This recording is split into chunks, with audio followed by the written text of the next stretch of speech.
Welcome to ఈహా TV. ప్రస్తుతం మనతో ఉన్నారు రాహుల్ రెడ్డి గారు. నమస్తే అండి. నమస్కారం లక్ష్మి గారు, బాగున్నారండి? నేను బాగున్నా, మీరు బాగున్నారా? అంతక్షేమనండి. ఓకే సార్, ఈరోజు అప్డేట్ వచ్చేసి 2000 వీసా అపాయింట్మెంట్స్ని యుఎస్ ఎంబసీ క్యాన్సిల్ చేసింది అంటున్నారు. ఎందుకు క్యాన్సిల్ చేసింది ఆల్ ఆఫ్ సడన్, ఏమైంది? అంటే వీళ్ళు వాళ్ళ కౌన్సిలేట్ నోటిఫికేషన్ ప్రకారం వీళ్ళు ఇల్లీగల్ మెథడ్స్లా, అన్లాఫుల్ మెథడ్స్లో వీళ్ళు అపాయింట్మెంట్ తీసుకున్నారని ఆ 2000 వీసాలను 2000 వీసా అపాయింట్మెంట్లను, వీసాలను కాదు, వాళ్ళకు ఉండే అపాయింట్మెంట్లను మొత్తం క్యాన్సిల్ చేసింది. అంటే వీళ్ళు మళ్ళీ వేరే వీసా అపాయింట్మెంట్లు మళ్ళీ బుక్ చేసుకోవాలని నోటిఫికేషన్ ఇచ్చింది. ఓకే, అంటే ఆల్రెడీ బుక్ అయిన వాటిని క్యాన్సిల్ చేసేసి. అవునండి, వీసా వచ్చిన వాళ్ళకి కాదు. ఇప్పుడు మీరు విజిటింగ్ వీసా యూఎస్ పోదలుచుకున్నారు అనుకోండి, మీరు ఆన్లైన్ బుక్ చేసుకోవాలి కదా, DS-160 ఫైల్ చేసుకొని ఆన్లైన్ వీసా స్లాట్ బుక్ చేసుకున్నట్టు. ఆ స్లాట్ బుక్ చేసింది వీళ్ళు ఏం చెప్తున్నారంటే, వేరే ఇల్లీగల్ మెథడ్స్ ద్వారా మీరు చేసినారు, లక్ష్మి గారు ఇల్లీగల్ మెథడ్ చేసిన అని చెప్పి, అంటే లక్ష్మి అంటే ఎగ్జాంపుల్ చెప్తాను, అంత ముఖం అట్లా మాడకండి మీ పేరు, అయితే లక్ష్మి గారు ఇట్లా బుక్ చేసినారు అని చెప్పి వాళ్ళకు ఇన్ఫర్మేషన్ తెలిసి వాళ్ళు క్యాన్సిల్ చేసినారు. నార్మల్గా అయితే అంటే యుఎస్ వీసా అపాయింట్మెంట్ బుక్ చేసుకుంటాము, క్యాజువల్గా ఒకసారి కొడతాము, ఒక 2-3 డేస్ తర్వాత మళ్ళీ అప్లై చేస్తాము, అలా చేస్తాం. ఇల్లీగల్గా ఎలా చేస్తారు అసలు? అంటే ఇప్పుడు ఏమైందంటే, కొన్ని B2 వీసాకు నార్మల్గా ఇదివరకు వెయిటింగ్ పీరియడ్ ఒక 30 డేస్ 40 డేస్ ఏదో ఉండండి. ఇప్పుడు దాదాపుగా 2 ఇయర్స్ దాకా వెయిటింగ్ పీరియడ్ ఉంది. 2 ఇయర్స్ అంటే ఇప్పుడు మీరు యుఎస్కి పోదలుచుకుంటే, విజిటింగ్ వీసా అప్లై చేయదలుచుకుంటే, మీ అన్నో తమ్ముడు అక్కడ పెళ్ళి అవుతుందో ఏదో అవుతుందో అక్కడ గ్రాడ్యుయేషన్ ఉందనుకోండి, సో మీరు అక్కడ పోదలుచుకున్నప్పుడు విజిటింగ్ వీసా మీరు అప్లై చేయదలుచుకుంటే 2 ఏళ్ళు పడుతుంది. 2 ఇయర్స్ అంటే చాలా లాంగ్ కదా, మరి ఇబ్బంది అవుతుందని వీళ్ళు ఏం చేశారంటే, కొన్ని కంపెనీస్ స్టార్ట్ అయినాయి అన్నట్టు. ఈ కంపెనీస్ ఏం చేసినాయంటే, అంటే నార్మల్గా మనం అపాయింట్మెంట్ స్లాట్ బుక్ చేసేటప్పుడు ఏం చేస్తాం, కౌన్సిలేట్ దాంట్లో పోయి ఆ స్లాట్స్ ఎప్పుడు ఉన్నా చూస్తాం. అంటే 2 ఇయర్స్ తర్వాత ఉంటాయి, మనకు 2 ఇయర్స్ తర్వాత బుక్ చేయం కదా. మనకు అప్పుడప్పుడు ఏం చేస్తారంటే కౌన్సిలేట్స్ ఏం చేస్తాయంటే, మధ్యలో కొన్ని అపాయింట్మెంట్స్ రిలీజ్ చేస్తా అంటే అన్నట్టు, ప్రతి 5 రోజులకు 10 రోజులకు మళ్ళీ. ఎందుకంటే వాళ్ళ కొన్ని స్లాట్స్ వాళ్ళు ఎంప్లాయీస్ని బట్టి, మిగతా అన్ని వాళ్ళ సర్కమ్స్టాన్సెస్ బట్టి రిలీజ్ చేస్తారు అన్నట్టు. ఆ పర్టికులర్ షార్ట్ టర్మ్లో ఏవైతే రిలీజ్ అవుతాయో అవి వీళ్ళు కొన్ని కంపెనీస్ ఏం చేసినాయంటే సిస్టమ్స్ ఓపెన్ చేసి, వాటికి వాళ్ళు ఏం ప్రోగ్రామ్ రాస్తారో నాకు అంత తెలియదు, నేను సాఫ్ట్వేర్ ప్రోగ్రామర్ కాదు, మన ఆడియన్స్ అంతా చాలా మంది సాఫ్ట్వేర్ ప్రోగ్రామర్స్. వాళ్ళు ఏం చేసిండ్రంటే, ఏ స్లాట్ బుకింగ్ అవుతుందో, ఇప్పుడు లక్ష్మి గారు ఉన్నారు, లక్ష్మి గారి పేరు మీద ఏం చేస్తారంటే, మీ దగ్గర నుంచి డబ్బులు తీసుకొని మీ ఇన్ఫర్మేషన్ అంతా వాళ్ళు పెట్టుకొని, వాళ్ళు మీ పేరు మీద వాళ్ళు అక్కడ పోయి ప్రతి 2 నిమిషాలకు వీసా స్లాట్స్ ఉన్నాయా, వీసా స్లాట్స్ ఉన్నాయా అక్కడ కొడతా అంటారు, చెక్ చేస్తూనే ఉంటారు. ఇప్పుడు మనం నార్మల్గా చెక్ చేయాలంటే మనం పోయి కంప్యూటర్ ఓపెన్ చేసి లాగిన్ అయ్యి అవన్నీ చేసి చేయాలి కదా. వీళ్ళు అవన్నీ షార్ట్ కట్ ఫామ్ చేసి అది వాళ్ళు వీసా స్లాట్స్ బుక్ చేయడం మొదలుపెట్టారు అన్నట్టు.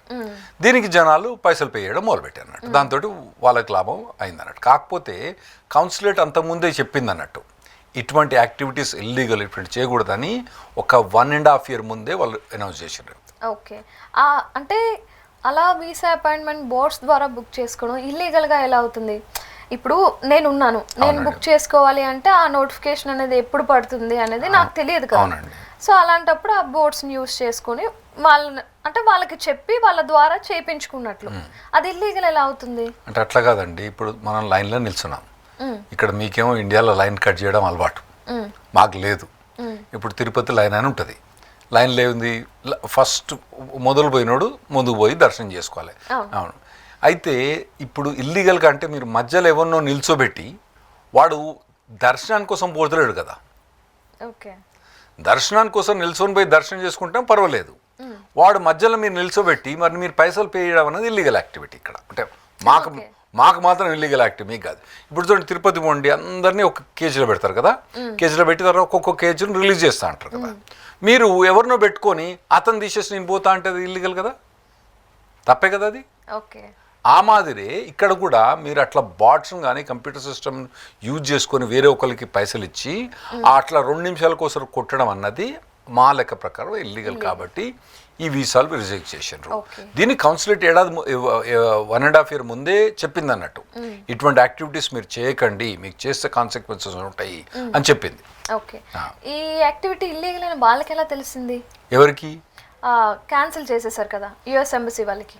వాళ్ళకు అంటే వీళ్ళు ఎవరు వీళ్ళకి అపాయింట్మెంట్స్ ఎట్లా వస్తాయి అని తెలిసింది.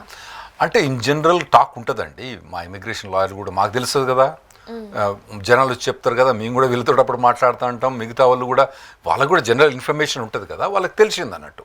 ఇటువంటి కంపెనీస్ వాళ్ళు ఏంది అడ్వర్టైజ్మెంట్ చేస్తారంటండి, వాట్సాప్లో పెట్టి నీకు అపాయింట్మెంట్లు కావాలా, నీకు అక్కడ పోతే 2 ఏళ్ళు, నా దగ్గరకు వస్తే 5 లక్షలకి 3 లక్షలకి, నీకు 15 రోజుల్లో అప్పటి వాట్సాప్లో పెట్టి పాస్ చేస్తా అంటారు. 15-20 రోజుల్లో చేస్తూ ఉంటారు వాళ్ళు, ఇన్ఫర్మేషన్ పాస్ చేస్తూ ఉంటారు వాళ్ళు. ఆ ఇన్ఫర్మేషన్ పాస్ చేస్తా అంటే వాళ్ళకు వచ్చి ఉంటుంది ఎప్పుడో ఇన్ఫర్మేషన్, వచ్చింటే వాళ్ళు ఏదో కంప్యూటర్ ప్రోగ్రామ్ అని అడిగి ఉంటారు, నాయన నువ్వు ఏం జరుగుతుందో చూడరా నాయన, వాళ్ళేమో లక్షలు పెట్టి మన వీసాలు అమ్ముతారు, అది ఇల్లీగల్ కదా, మనం అట్లా వీసా అమ్ముకునే రకం కాదు కదా, అట్లా చెయ్యొద్దు ఇటువంటి ఇల్లీగల్ యాక్టివిటీస్ అని వాళ్ళు ఏదో ప్రోగ్రామ్ పెట్టి ఉంటారు. దాని ద్వారా వాళ్ళు ఒక 2000 మందిని కనుక్కొని ఇవన్నీ బాట్ల ద్వారా వీళ్ళు వీసాలు బుక్ చేసినారని వాళ్ళకి అనుకొని వీసా బుక్ చేసి. మరి ఈ 2000 మాత్రమే క్యాన్సిల్ చేసి పడేశారా అని ఇప్పుడు చెప్తున్నారు. అవును, ఈ 2000 మాత్రమే బుక్ అయ్యాయా, అటుపైన ఇంకా ఎక్స్ట్రా కూడా బుక్ అయ్యాయా?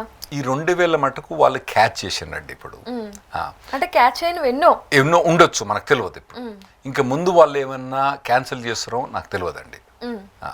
సో ఇప్పుడైతే 2000 మటుకు వాళ్ళు ప్రెస్ రిలీజ్ చేశారు మనకు, ఇంకెక్కువ చేయొచ్చు, వాళ్ళు క్యాన్సిల్ చేయొచ్చు. మరి ఇప్పుడు కాకుండా అంతకు ముందు ఆల్రెడీ ఇలానే వీసా అపాయింట్మెంట్ బుక్ చేసుకుని ఆల్రెడీ వెళ్ళి ఉంటారు కదా అమెరికాకి, వాళ్ళకి ఏమైనా నష్టం జరిగే అవకాశం ఉందా? అంటే ఈ బాట్స్ వాళ్ళని కూడా ఏమైనా గుర్తిస్తారంటారా? అంటే ఇప్పుడు ఆల్రెడీ వీసా వచ్చిన వాళ్ళను వాళ్ళకు కూడా వీసా క్యాన్సిల్ చేసే ఛాన్స్ ఉండవచ్చును. తర్వాత యుఎస్ పోయిన వాళ్ళకు కూడా ఆ తర్వాత మళ్ళీ వెనుకకు వచ్చిన తర్వాత మళ్ళీ వీసా మళ్ళీ నెక్స్ట్ అప్లై చేస్తే డినై అయ్యడానికి కూడా ఛాన్స్ ఉండవచ్చును, చెప్పలేం. మరి తర్వాత వీళ్ళు ఎప్పుడైతే ఇక్కడ నుంచి ప్రయాణం చేసి ఎంటర్ అయినప్పుడు ఎయిర్పోర్ట్లో కస్టమ్ అండ్ బార్డర్ ప్రొటెక్షన్ అని ఉంటున్నట్టు వాళ్ళు కూడా డినై చేసే ఛాన్స్ ఉంటుంది.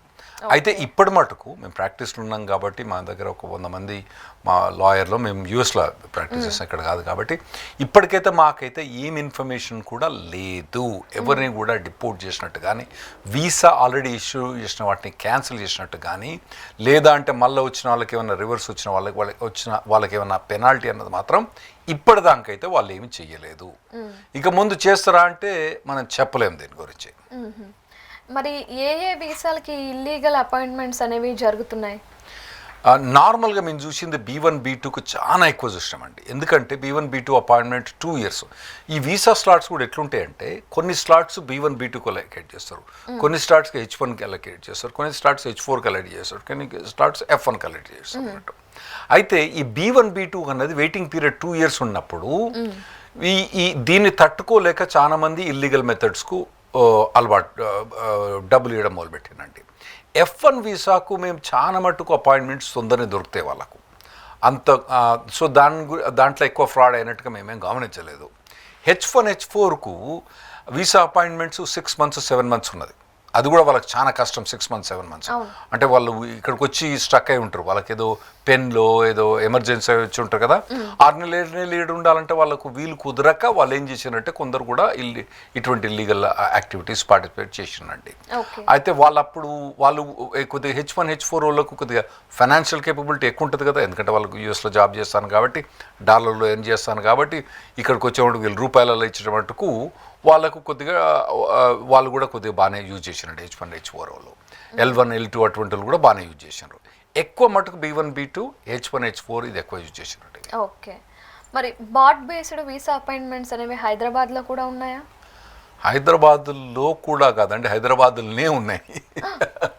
ఇవి ఎక్కువ మటుకు జరిగింది నాకు తెలిసి హైదరాబాద్ కంపెనీస్ ఎక్కువ చేసినండి. ఓకే, కానీ ఇప్పుడు అటువంటి కంపెనీస్ మీద వీళ్ళు పోయి పెద్ద యాక్షన్ తీసుకుంటారని నేనేం అనుకుంటలేను.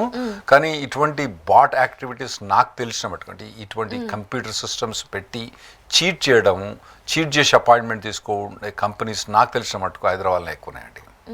కొన్ని వేరే ఢిల్లీలో కూడా ఉన్నట్టుగా నేను గమనించిన, కానీ హైదరాబాద్లో ఎక్కువ ఉన్నాయండి.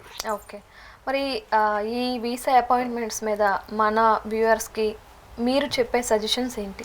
అంటే నార్మల్గా మీరు ప్రతిరోజు పోయి కంప్యూటర్లో లాగిన్ అయ్యి ట్రై చేసుకోవచ్చు, మీరు అంత తప్పేం లేదు. కానీ ఒక సిస్టమ్ను తయారు చేసి దాన్ని ప్రోగ్రామ్ను రాసి ఆ కౌన్సిలేట్ అపాయింట్మెంట్స్ని చీట్ చేయడానికి సిస్టమ్ అన్నది అది కంప్లీట్ ఇల్లీగల్.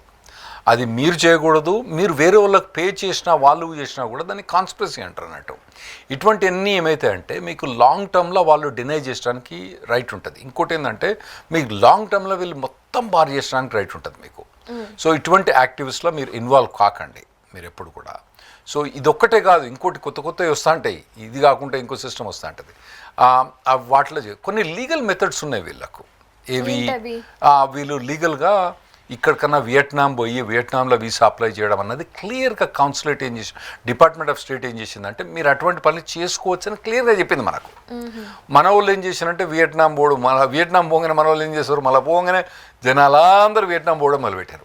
అయితే అప్పుడు వాళ్ళు ఏం చేశారంటే ఆ వీసా గ్రాంట్ అయిన తర్వాత వీసా పాస్పోర్ట్ ఎన్నికేయాలి కదా, వాళ్ళు 4 వారాల తర్వాత 3 వారాల తర్వాత ఎన్నికేయడం మొదలుపెట్టారు. వీళ్ళు 3 వారాలు వియట్నాం ఫుడ్ తినలేక పాస్పోర్ట్ లేక మళ్ళీ ఎవరో పోకుండా అయిపోయారు.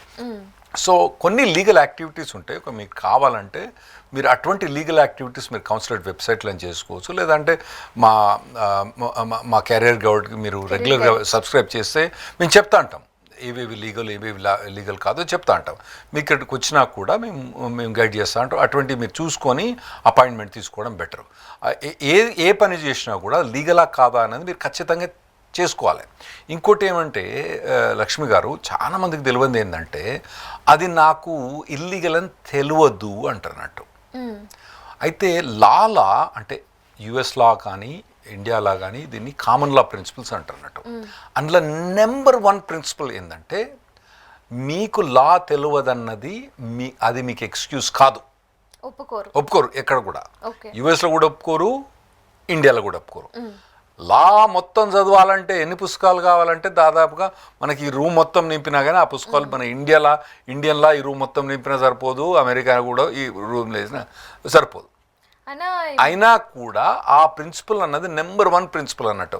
నాకు లా తెలియదు కాబట్టి నేను తప్పని చేసినా, లేకపోతే నేను తప్పని చేయనా అది ఎక్స్క్యూజ్ కాదు.